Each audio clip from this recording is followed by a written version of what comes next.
Olá! Hoje a gente vai mergulhar numa história incrível de fé e de mistério, que nasceu lá no coração do sertão brasileiro. É um relato de visões, de profecias e uma jornada à santidade que, olha só, quase um século depois, voltou com tudo a ser notícia. E o ponto de partida para nossa conversa de hoje é bem recente, agora, em outubro de 2024.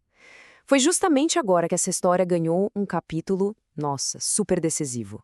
Imagina só, milhares e milhares de páginas de documentos.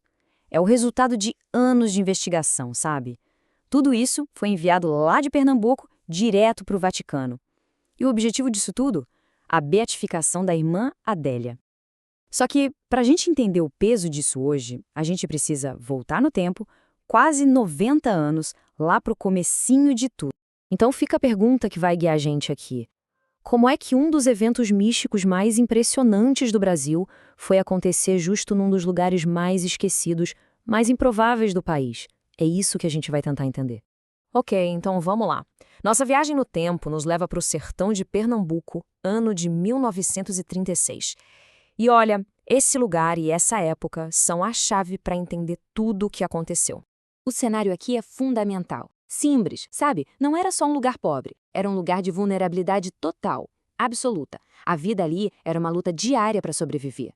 E para piorar, tinha a ameaça constante do bando de Lampião. O medo era tão real, tão palpável, que famílias inteiras, tipo a família das meninas da nossa história, fugiam e se escondiam na Caatinga. Passavam dias em grutas, levando só o básico do básico. No mundo assim, sem garantia nenhuma, o que sobrava para se agarrar? A fé. E é bem aqui que o comum, o dia a dia, esbarra no extraordinário.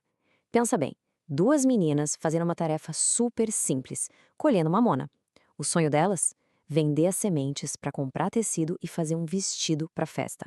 Mas mesmo ali, no meio daquele medo todo, a fé delas já dava um sinal, sabe? Quase como se estivessem preparando o terreno para o que estava por vir. Aí, no dia 6 de agosto de 1936, a resposta para a pergunta delas parece que chegou, e de um jeito totalmente inesperado.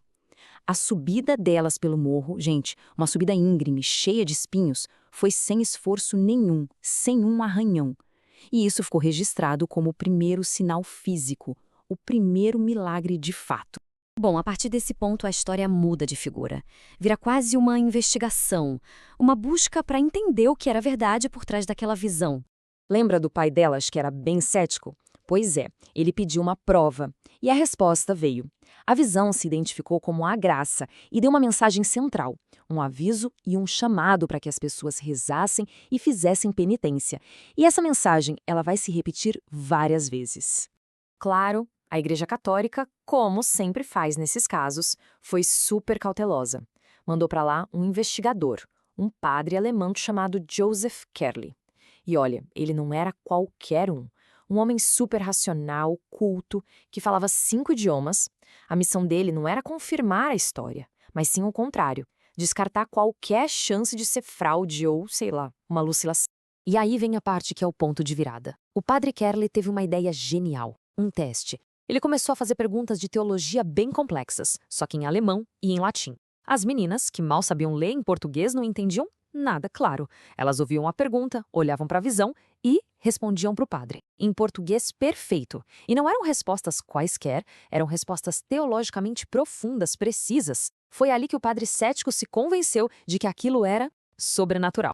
Então, com o investigador convencido, as mensagens começaram a ficar mais profundas. Traziam avisos bem específicos e, mais do que isso, começaram a deixar sinais físicos, marcas concretas lá no local. E uma das profecias foi bem forte.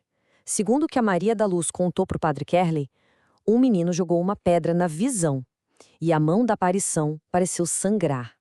O significado disso seria o sangue que ia ser derramado se o comunismo entrasse no Brasil. Para a gente ter uma ideia do impacto dessa profecia, a gente precisa lembrar o que estava rolando no mundo em 1936.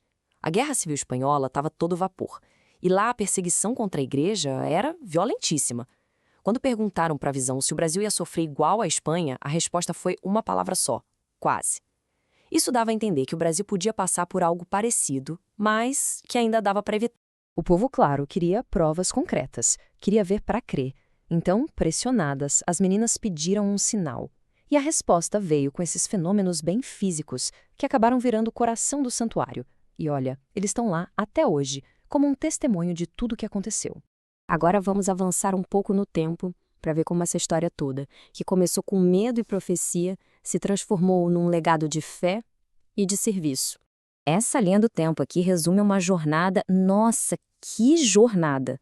Pensa só, começa com um voto de silêncio de quase 50 anos que ela fez para evitar que as pessoas virassem fanáticas. Aí vem uma cura milagrosa que a faz quebrar esse silêncio. E o que era um evento lá do sertão, isolado, ganha o reconhecimento oficial da igreja e, agora, está no caminho para a santidade. É incrível. 49 anos. É muito tempo. Um período de obediência e humildade que é difícil até de imaginar, né? Ela nunca usou as visões para ganhar fama. Pelo contrário, ela sempre dizia uma frase: o extraordinário é não ter extraordinário. E quando a gente coloca Simbres lado a lado com outras grandes aparições, tipo Fátima em Portugal ou La Salette na França, a gente começa a ver uns padrões bem claros. Elas acontecem em épocas de crise, os videntes são sempre pessoas simples, humildes, e a mensagem central é quase sempre a mesma: conversão, oração e penitência. E pronto, isso tudo nos traz de volta para hoje. Quando a gente ouve o título Serva de Deus, pode parecer só uma homenagem, mas não é. É o primeiríssimo passo de um processo canônico super rigoroso. É a igreja dizendo oficialmente que a vida da irmã Adélia é um exemplo de santidade que merece sim ser investigado a fundo pelo Vaticano. No fim das contas, a história de Simbres deixa a gente pensando, né? Será que é uma história sobre profecias e avisos para o mundo? Ou será que é a história de uma mulher que viveu uma vida de fé silenciosa, servindo aos mais pobres? Ou, talvez, a grande mensagem de Simbres seja justamente a junção dessas duas coisas.